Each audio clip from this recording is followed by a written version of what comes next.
দরকার? তুই আমাকে ডাকলি কেন? আজকে আমার বিয়ে।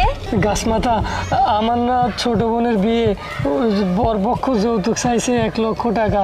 আমি কোনো উপায় না পেয়ে আপনার ঘুম ভাঙিয়েছি। আপনার যে বিয়ে আমি জানতাম না। আপনি আমাকে দয়া করে 1 লক্ষ টাকা দিন না। 1 লক্ষ টাকা? ঠিক আছে, এই নে। ঠিক আছে গাছমাতা। দাঁড়া, তোর না 1 লক্ষ টাকা দরকার, কিন্তু এখানে 2 লক্ষ টাকা দিছি। 1 লক্ষ টাকা ফেরত দিয়ে যা। আমার ভুল হয়ে গেছে গাছমাতা, আমি আসলে বুঝতে পারিনি। ঠিক আছে, এই নিন। আর কখনো বেশি লোভ করবি না, ঠিক আছে? যতটুকু দরকার ঠিক ততটুকুই নিবি, যা।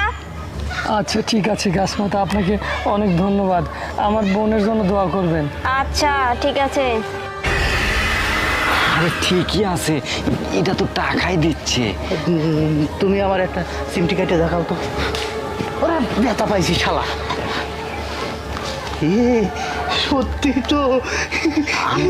আমরাও যে আসল টাকা চাই। ঘটনা হচ্ছে আমার কিন্তু ভয় করছে। হ্যাঁ, আরে কিসের ভয়? চলো চলো চলো।